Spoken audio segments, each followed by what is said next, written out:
UNICEF की एक report के मुताबिक एशिया की सुपर पावर बनने का ख्वाब देखने वाले भारत में रोजाना 5000 बच्चे मर जाते हैं।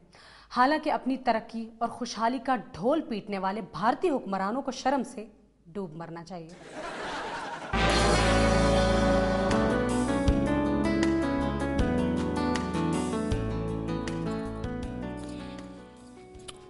मेरे बच्चों, आप ही का काम है तुम लोगों को समझाना,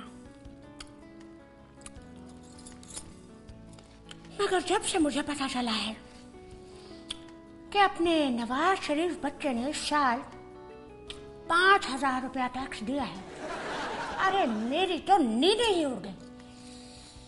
इतना बड़ा नाम, इतनी दौलत, कारोबार और टैक्स 5000 रुपए। मेरा तो दिल करता है कि अदालत आलिया इन सियासतदानों से आज खुद नोटिस ले और पूछे कि बच्चों कितना टैक्स देते हो। अरे कुछ मालूम भी है कि बाहर के मुल्कों में टैक्स चोरी करना अरे कितना बड़ा जुर्म है। भैया टैक्स नहीं दोगे तो मुल्क कैसे चलेगा।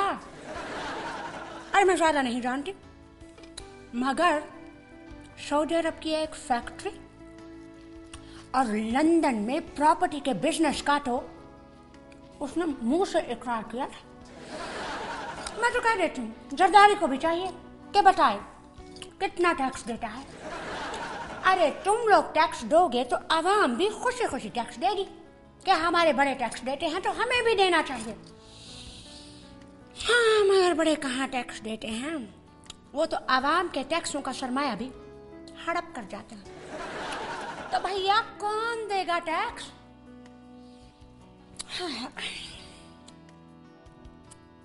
एक सर्वे के मुताबिक पाकिस्तान के सनतकार और सियासतदान 700 अरब रुपए का टैक्स हड़प कर जाते हैं। लो चला लो मुल्क भैया। इसीलिए तो ये मुल्कों हाथ फैलाए फिरते हैं। कुछ अक्ल करो, सोचो मैं क्या कह रही हूँ।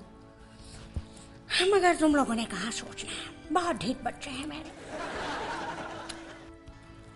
उदास कर दिया आज मुझे मेरे बच्चों ने।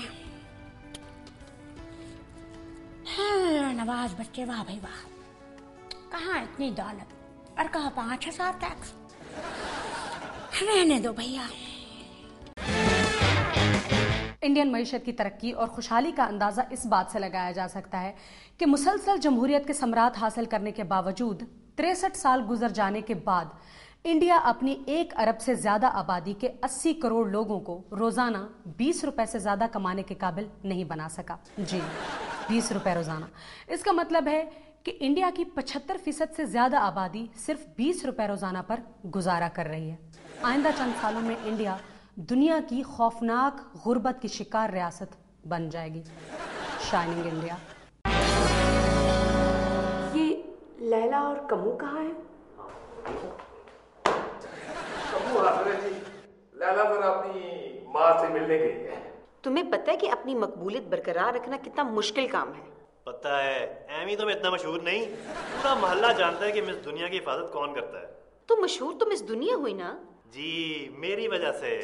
ओह गॉड, तुम लोग फजूल बहस क्यों कर रहे हो? नजी जरदारी साहब और नवाज शरीफ ही मुज़ाकरात कर सकते हैं, हम नहीं कुछ कर सकते। इसीलिए नवाज शरीफ साहब अब बहुत मुहतात हो गए हैं। हाँ जी, मुहतात तो बहुत हो गए हैं। वो भी अब हेलीकॉप्टर इस्तेमाल करते हैं। वो तो इतने मुहतात हो गए हैं कि उनके अकाउंट्स में सिर्फ 5-6 हजार की रकम ही रह गई है। कैसी बातें कर रहे हो? मैम, जब एक बार उन पर ISI से गालिबन 35 लाख रुपए लेने का इल्जाम लगा तो उनके तर्जुमान सिद्दीकुल फारूक ने कहा कि ये तो उनके एक दिन का खर्चा है। जी मैम, ऐसा हो सकता है। वो जी 2-4 लाख का तो वो नाश्ता कर जाते होंगे, बाकी आप खुद हिसाब लगा लें। उन्होंने इलेक्शन कमीशन के सामने जो असासे जाहिर किए वो भी तो 2 करोड़ से कम ही है। लो बताओ, और 2 करोड़ की तो इचरे में अच्छी दुकान नहीं मिलती। तो इसका मतलब है कि उन्होंने अपना सब कुछ अल्लाह की राह में दे दिया है। अपने जरदारी साहब भी ऐसे ही हैं। कहा जाता है कि पाकिस्तान के पहले 10 अमीर तरीन अफराद में उनका दूसरा नंबर है और फ्रांस के अखबार में जो स्टोरी छपी है उसके मुताबिक उनके असासे तकरीबन $1.5 अरब बताए गए हैं। लो, वो तो पुरानी बात है। तुम लोगों को पता है कि सुपर पावर अमेरिका के सदर ओबामा के कुल असासे शायद $3 लाख हैं। बस? बर्तानिया के साबिक वजीर आजम टोनी ब्लेयर को अपने कर्जों की वजह से अपना घर बेचना पड़ा। गरीब लोग। वैसे मैम, ये ओबामा साहब ने इतने पैसे कैसे कमाए? ये तो इतने हैं कि वो हमारे किसी माकूल से सूबाई वजीर का मुकाबला नहीं कर सकते। सदारत से पहले उन्होंने लेक्चर्स देकर कमाई की थी। लो जी, वो सौदों में कमीशन नहीं लेते? सादा आदमी। मैं तो नाश्ता लेने जाता हूँ, बीच में कमीशन निकाल लेता हूँ। तुम्हारे जैसे मशीर नहीं है उनके।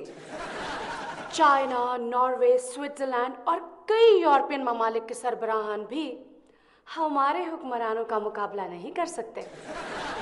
मैम, चाइना जो इस वक्त तरक्की में सबसे आगे है, वहाँ भी पिछले दिनों ये फैसला किया गया था कि गैर मुल्की सरबराहों के आने पे सिर्फ एक ही खाना पेश किया जाएगा। और ये लोग कभी तरक्की नहीं कर सकते। हमारे यहाँ आम आदमी शादियों पे 7-7, 8-8 डिशेस देते हैं और देते ही जाते हैं जनाब। 10-10 दिन शादियां चलती हैं। लेकिन अब वो मौजें नहीं है, बड़ी सख्ती हैं। फजूल खर्ची और बेजा नमूदो नुमाइश जवाल पजीर कौमों की निशानी है। वो जी, हम नवे अमीर हुए हैं, नवा अमीर जरा शोखा तो होता है ना जी। वैसे हमारे रहनुमाओं को कौम के लिए मिसाल बनना चाहिए। वो तो मसाला बन रहे हैं। तरह तरह के ग्रोहों का नाम कौम नहीं होता। कौम कौमियत के एहसास से बनती है और इसके लिए कौम को बहुत कुर्बानियां देनी पड़ती हैं। लो जी, अभी वडी ईद पर कौम ने कई कुर्बानियां दी हैं। मुझे लगता है कि अब मुझे ही सियासत में आना पड़ेगा। जिम्मेदारियां बढ़ती जा रही हैं। हर शहरी को जिम्मेदारी के साथ सियासी अमल में हिस्सा लेना चाहिए। हाँ जी, मैंने तो पिछले इलेक्शन में पूरे 10 वोट डाले थे।